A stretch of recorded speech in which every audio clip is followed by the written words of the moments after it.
Ya teman-teman, kembali lagi sama saya dan di sini saya merakit PC warnet.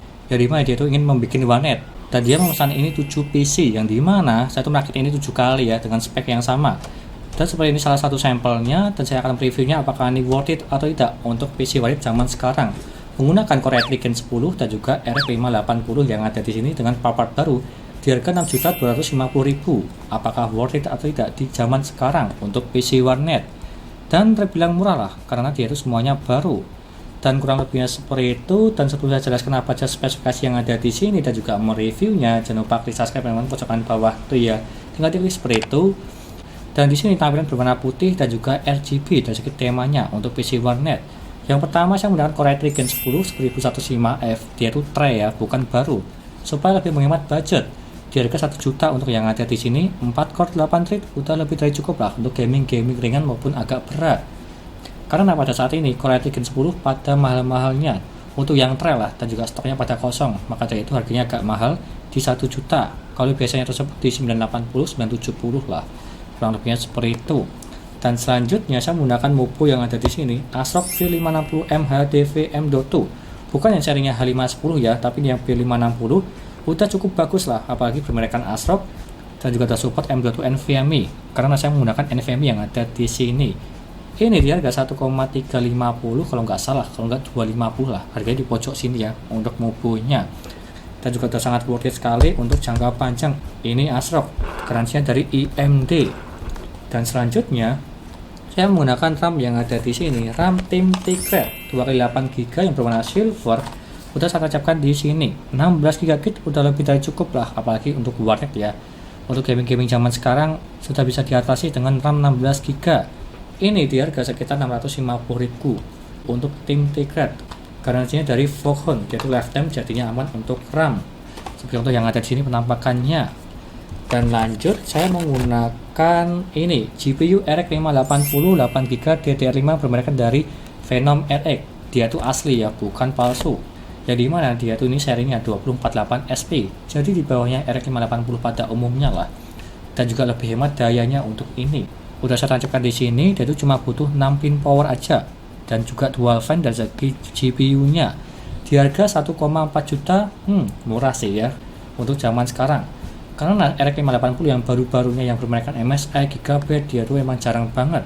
Kebanyakan di merek-merek yang biasa seperti yang ini Phenom RX, tapi nggak masalah, garansi 2 tahun dari Asia Raya, jadinya aman. Dan juga untuk gaming udah lebih dari cukup lah dengan RX 580 yang powerful pada zamannya untuk gaming. Dan lanjut saya menggunakan SSD NVMe dari Kyokaisen, ini 1 tera. Untuk warnet udah lebih dari cukup lah untuk mengisi game-game yang banyak, apalagi ini NVMe udah sangat kencang di harga 660.000 untuk yang serinya 1 tera. Bagus sih. Udah saya tancapkan di bagian dalam sini, harga yang murah dan juga garansinya dari Kio Indonesia untuk yang ini. Garansinya 5 tahun kalau saya lihat di bagian belakang sini, jadinya aman. Dan lanjut saya menggunakan ini power supply Aerocool Lux 550 watt yang garansinya dari TTG dan juga sertifikatnya yaitu bronze ya, untuk mengangkat Core i3 Gen 10 dan juga RX 580 ya udah lebih dari cukup lah, karena full loadnya nggak sampai di 250 watt kalau nggak salah. Dengan lihat aja nanti di akhir video dari segi pengujiannya.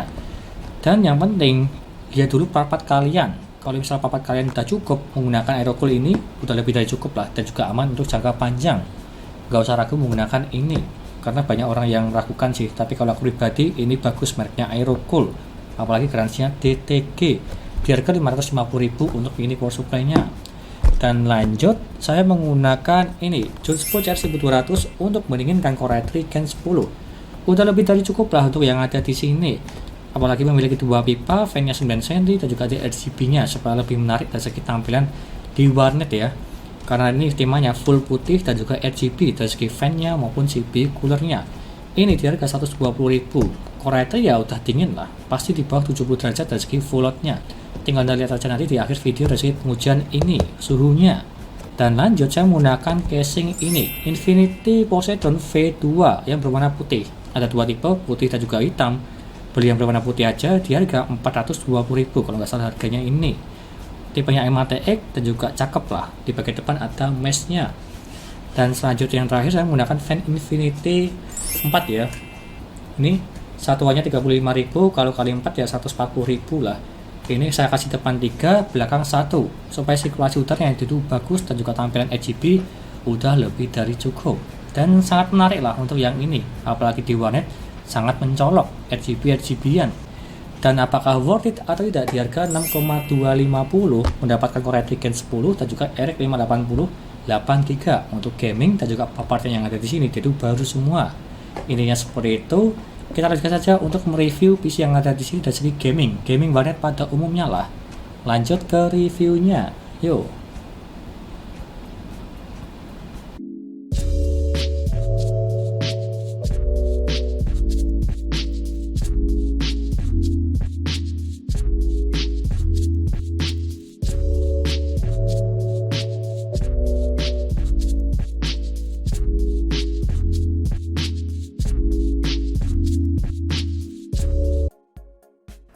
Lanjut yang pertama, dari segi booting Windows-nya menggunakan SSD NVMe Kaizen.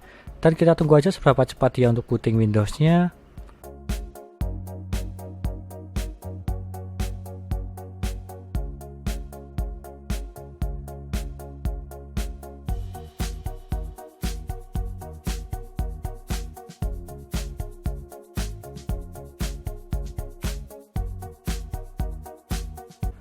Dan dia mendapatkan di 21 detik. Terbilang cepat kalau yang ini. Standarnya NVMe di 15 detikan. Tapi kalau yang ini di 21 nggak masalah sih, yang penting cepat. Dan juga tapi terkadang di berbeda PC berbeda kecepatan, meskipun sama-sama menggunakan SSD NVMe yang sama Kaizen. Lanjut ke HD Sentinel untuk mengecek performa, kesehatan dan juga suhunya. Untuk yang ini dia itu 100% semua. Dan juga notnya dia itu perfect. Serta suhunya di 40 derajat menggunakan NVMe Kaizen. Untuk yang ini suhunya emang stuck di 40 derajat karena tidak ada sensor suhu dari segi SSD NVMe-nya Kaizen. Lanjut ke Crystal Disk Mark untuk mengecek kecepatan dari segi SSD NVMe Kaizen. Untuk membacanya mendapatkan di 2069 dan juga menulisnya di 1712. Dan jika kita bandingkan yang ada di websitenya, dia itu up-to-nya 2000/1600. Dan kalau kita lihat dia itu melebihi semua dari segi membaca maupun menulisnya. Jadi bisa disimpulkan ini bagus dari segi dua-duanya untuk kecepatan membaca maupun menulisnya. Lanjut ke HP Monitor untuk mengecek suhu menggunakan Junspo CR1200 untuk mendinginkan Core Ryzen 10. Untuk minimal yang mendapatkan di 31 derajat. Terbilang dingin kalau yang ini, dan juga maksimal yang mendapatkan di 66 derajat.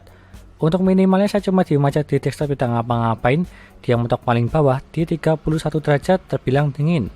Dan juga maksimalnya masih di bawah 70 derajat terbilang dingin juga. Ini saya tes di Geekbench R15 5 kali berturut-turut dan dia mentok paling tinggi di 66 derajat. Ini masih sangat aman. Lanjut ke Geekbench R15. Untuk OpenGL mendapatkan di 130 fps menggunakan RX 580 8GB 248 SP serta CPU mendapatkan di 804 CP menggunakan 4 core 8 thread di Core Ryzen 10. Lanjut ke gamingnya, yang pertama GTA 5 settingan 1080p dan juga settingan high, dia itu mendapatkan di 135 fps. Ini pun juga masih aman. Di settingan high masih mendapatkan di atas 100 fps di game GTA 5. Meskipun kalau main di roleplay itu juga masih aman lah untuk yang ini. Lanjut ke Dota 2, settingan 1080p dan juga settingan high dia mendapatkan di 97 fps. Ini pun juga masih aman di settingan rata kanan, hampir menyentuh di 100 fps untuk game Dota 2. Lanjut ke Apex Legends, settingan 1080p dan juga settingan high dia mendapatkan di 102 fps. Di game online ya rata-rata dia itu masih bisa semua lah. Seperti contoh yang ada di sini Apex Legends masih mendapatkan di atas 100 fps. Lanjut ke Genshin Impact, settingan 1080p dan juga settingan high dia mendapatkan di 60 fps. Ini pun juga masih aman di settingan rata kanan. Kalau yang ini dia itu bisa lebih ya, karena dari segi settingannya dia itu mentok di 60 fps. Jadi nggak masalah untuk yang ini. Yang terakhir dari segi game PUBG Steam, settingan 1080p dan juga settingan high dia mendapatkan di 115 fps. Di game FPS PUBG masih mendapatkan di atas 100 fps, jadinya aman untuk yang ini bermain game PUBG Steam. Lanjut ke dayanya. Untuk yang ini minimal yang mendapatkan di 53 watt. Dalam posisi diam aja tidak ngapa-ngapain di desktop terbilang ini irit lah di bawah 60 watt dalam segi minimalnya. Serta maksimal yang mendapatkan di 238 watt. Untuk yang ini saya tes di game PUBG Steam settingan 1080p dan juga settingan high di yang mentok paling tinggi di 238 watt. Terbilang masih aman lah di bawah 250 watt. Jika lo full load pada saat bermain game untuk yang ini. Lanjut ke kesimpulannya. Di harga 6 jutaan, 6.250.000 mendapatkan Core Ryzen 10 dan juga RX 580, terbilang ini rekomen lah, apalagi untuk warnet. Serta memiliki SSD NVMe di 1 tera, jadinya aman, sangat longgar sekali, dan juga tampilan PC berwarna putih, RGB seperti contoh yang ada di sini. Serta part-partnya yaitu baru-baru semua, terbilang ini bagus lah, dan apalagi untuk jangka panjang. Serta bisa melipas game-game warnet yang saya uji di game-game online maupun di game Valorant, Point Blank, dan juga yang lainnya, itu sangat sanggup sekali untuk yang ini. Kurang lebihnya seperti itu, dan semua listnya ada di sini. Dan juga untuk semua linknya ada di deskripsi untuk yang ini. Jika kalian berminat untuk part-partnya yang ada di sini semua dengan tampilan berwarna putih dan juga RGB. Kurang lebihnya seperti itu. Sekian dari saya. Terima kasih sudah menonton dan juga jangan lupa like dan subscribe. Serta nantikan video lainnya mengenai rakit PC Intel maupun AMD gaming maupun editing. Dan juga jangan lupa share ke teman-teman kalian yang ingin rakit PC, tinggal DM aja. Terima kasih sudah menonton.